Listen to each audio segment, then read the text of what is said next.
Hi, everyone, and welcome to our training today on aloe vera, its history, and its consumption. My name is Holly Stout, and I'm the Director of Product Development at Forever Living Products. I've had the fortunate opportunity of working with a team of global scientists, chemists, formulators, and quality people who ensure that here at Forever Living Products, we create products at the highest performance with stringent quality measures and safe ingredients. And I'm so proud to be a part of the team that has been actively involved in helping to create a lot of the new products that we are seeing pop up today in the portfolio of the Forever Living categories of products. And as you know, our aloe vera gel is our flagship product, and it is the product that really sets us apart from any other company. We've been doing this for 40 years. We are the largest grower of aloe vera in the world. And I think we know aloe vera better than anybody. We've been applying it topically and using it we've been ingesting it and have found ways to really capture this beautiful plant and make it work within the body and the skin the way the body and the skin needs it to work. But first, I'm going to take you on a historical journey. We're going to go back and look at the relevance of aloe throughout really all generations of time.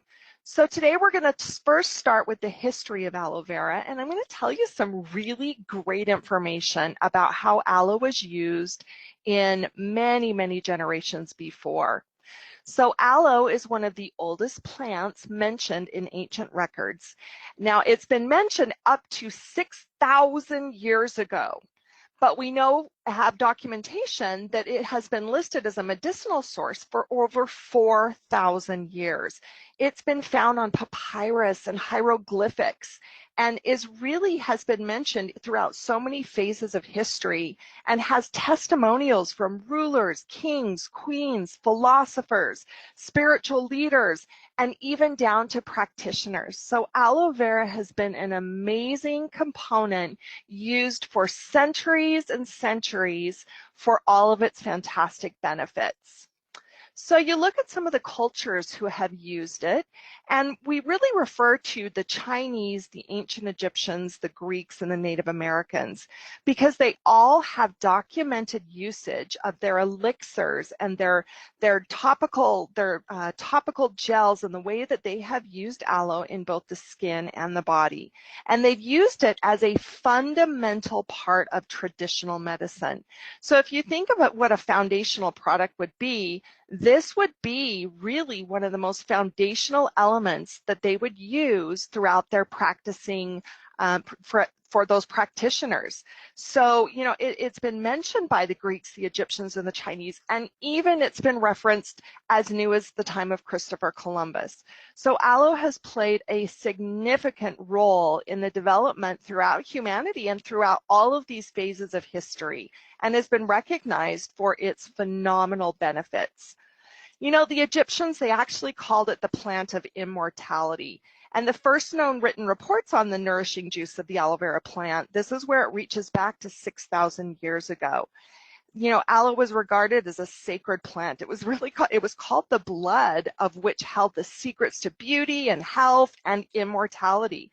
And interestingly enough, even the dead were embalmed by the Egyptians with aloe vera because they had a spiritual belief that it had an antibacterial quality that could stop the process of death and that eternal life could be attained on both a physical and a spiritual level.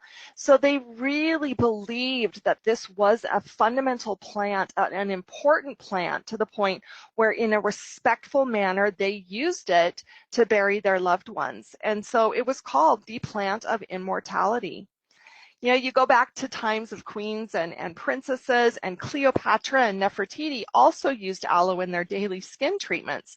They believed, again, it was a source of beauty And it was regarded as, the usage of it, they regarded it as a pursuit of physical beauty.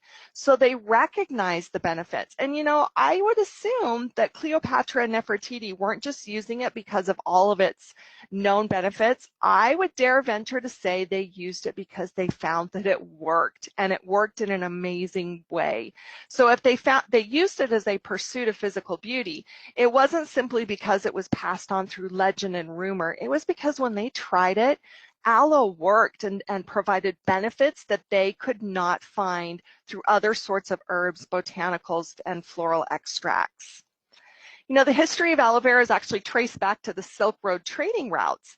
The Silk Route actually extended over 4,000 miles, and it opened up the ability to develop and expand the civilizations of China, the Indian subcontinent, Persia, Europe, and Arabia, and it really helped to open a long distance interaction between these civilizations. And it was called the Silk Road simply because silk was the primary traded product. But the Chinese also exported or sold just simple things like teas and salts and sugar and spices and even aloe. But mostly it was expensive luxury goods, and aloe was considered one of these expensive luxury goods that they imported or bought. And they made these trips simply because the merchants, that was a long way to travel, and they made those journeys count, and they traded only the most valuable elements that they could take back and then use and sell in their civilizations. So aloe's been considered a very, very valuable and a tradable commodity. In Japan, aloe was known as the royal plant, and the juice was consumed as an elixir. It was so revered and so precious that it was consumed as an elixir. If you think of what an elixir is, it's something that's so special and is made with so much care and has such an amazing benefit. They turn it into this royal plant into an elixir. And the samurai even used it as a liquid for rubbing on the body to relieve pain from sprains and strains. The samurai extremely active in their actions, and obviously they got bumps and bruises, and they used aloe, this royal plant, to help relieve those areas of their bodies that took a beating. We even go back as far as to King Solomon in the Old Testament in the Bible, where aloe is mentioned. So in Psalms 45:8, it says, "All thy garments smell of myrrh and aloes and cassia out of the ivory palaces whereby they have made thee glad." So you can see the references to aloe throughout the history of time has really revered this plant as royal, as immortal, as a physical pursuit of beauty, and has really been just one of those plants of all the plants in the world that has been mentioned and seen for up to 6,000 years. So you got to imagine that all of those generations and all of those civilizations, they were onto something. They knew something, and you know what? They were absolutely right. And at Forever Living Products, we knew that aloe was an amazing product and sought to find a way to really help people all over the world look better and feel better. So when you look at the aloe vera by itself, let's talk about the plant. It's one of the most studied herbs in the natural products category. Now, I want you to think about that. If you were just to look outside your window and look at all of the trees and the plants and the shrubs and the herbs and the flowers and the vegetables and the fruits, and you think of all of those species, and then you think of what we actually study from a scientific level, that's really important to know that aloe is one of the most studied herbs in the natural products category. Again, it's because they know of those valuable benefits, and of course they're studying to find out more and more every day. An adult aloe vera plant reaches maturity at 3 to 4 years, and they can reach a height of 30 inches with leaves up to 30 inches. So they grow, and they're actually a beautiful plant when you see them up close and personal. Now, there's one thing also really important to note, that there are over 400 species of aloe. 400! But we're not going to just talk about those 400 species. We're going to talk about the aloe vera that we use today. because aloe vera contains over 200 biologically active constituents, and the primary beneficial compounds are polysaccharides. So aloe polysaccharides actually provide benefits both orally and topically. And ace-mannan, which is a polysaccharide, is unique to aloe plants. And ace-mannan is the component that sets aloe vera apart from the 400 species of aloe.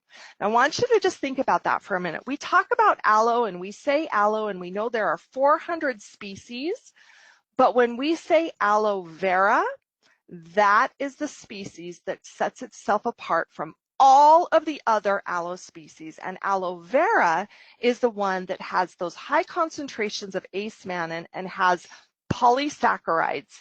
So, you know, polysaccharides are really essential for today's overall health. The body uses them in such amazing ways. And, you know, with our aloe drink, you can actually tap into those polysaccharides with this wonderful, rich aloe gel. So let's talk about the benefits and the science of ingesting aloe, because really at the end of the day, we had people throughout civilizations who applied it topically for all different uses, but we also have a wonderful forever aloe vera gel. So let's talk about the science of ingesting aloe and what that actually looks like. So we know that it helps to promote healthy digestion and really helps to soothe the gut. You know, today you're hearing more and more about the microbiomes in the body, and these are individually unique to you. You who is listening, you as a single person have an individual unique microbiome, and that's simply, it's like a colony, and it's a colonization of all the functions in that area that work together. And we know that the gut is one of those microbiomes that really needs help in remaining balanced. Because when the gut is balanced, a lot of the functions that stem from the gut simply help your body to not only look better and feel better, but to really perform better and to be at its optimal health. So aloe is really an important part to that healthy digestion and soothing of the gut. It also contains a prebiotic benefit that helps to support the growth of good bacteria. And when we talk about good bacteria, your body actually contains up to 3 pounds of bacteria in general. It's both good and bad bacteria. And of course, we want more of the good bacteria. And prebiotics actually help to feed those probiotics that really help grow and support good bacteria. So just like everything's a living organism in your microbiome, and your gut is this living environment that's unique to you, those good bacteria, they need food. And aloe has this prebiotic benefit that is the food that helps those good bacteria thrive. It also helps to work on the epithelial cells, which form our skin and our gut lining. Now, that's kind of a big word, and you think, man, an epithelial cell, how is that relevant to me? Well, they're just simply a type of cell that lines surfaces of your body, and they're found in your skin, your blood vessels, your urinary tract, and other organs. And they actually are really important, again, as that lining, the gut lining. So it's a supporting structure of the body that simply helps with those benefits of the prebiotics and that good bacteria stay in a healthy state of balance. Now, we have recently launched a brand new Forever Aloe Vera Gel. Now, when I say brand new, we have been the forefront, the leaders of aloe as an ingestible drink. And we didn't think that we could improve on it. But as science evolves and as we learn more about the body, we are learning every single day ways that our aloe vera can really help people in helping that digestive tract and that microbiome and helping to support a healthy functioning digestive tract. So with this new aloe vera gel, we have so many amazing benefits that we've been able to retain, which includes a 300% improvement in vitamin retention through a new process. Now you think about that, that's quite amazing. Those vitamins that are so rich and nutritious in the aloe, as it goes through a processing to put it in a format where you can drink, and we know that it's at the highest quality and it's safe and it's been tested and it's been vetted with third-party labs, including the International Aloe Science Council. We know that through this process, we are actually able to retain up to 300% more vitamins in our new process. And we actually have retention of the natural components of aloe, such as ace-mannan. So again, we talked about ace-mannan as the polysaccharide, which is really critical when it comes to proper nutrition, just simply because they're comprised of the complex carbohydrates that really serve as your body's primary energy source. So again, you talk about the gut, you talk about good bacteria, you talk about your body's ability to absorb all the good things that we're putting in it, as well as the supplements that we're putting into our body in the event that we may not be on the best diet, or our lifestyle may not be ideal, or the climate or the environment, hormones, all of those factors that come into play. You simply are desiring to absorb the most benefit out of the things you're putting into your body and creating that optimal balance. You know, this new aloe vera gel, it has an amazingly fresh taste. When you drink it, it is so refreshing. I love it, really chilled. And I put it in a glass and it's almost like a cocktail, like you can drink it like a cocktail. Now, typically, aloe vera gel, typically, you know, the pure gel is really tart. And so when you put it in your mouth, you might describe it as being tart or a little bitter. And that's a good thing, because what you're tasting is nature. You're tasting the inner leaf of an aloe vera leaf. So we hand fillet that inner leaf, and you're actually tasting all of the goodness from that. Now, the mouthfeel is a little bit different. It's quite fluid and light. Now, I can assure you, all of the polysaccharides, all of the ace-mannan, all of those vitamins are still in there. They're just at a consistency that allows us to create that fresher taste and to have a product that contains no preservatives. And throughout this entire process, we even found a way to add an even higher concentration of aloe.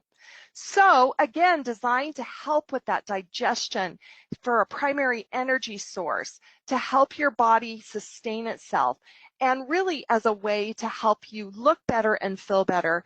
Our aloe vera gel really is a development through centuries of history.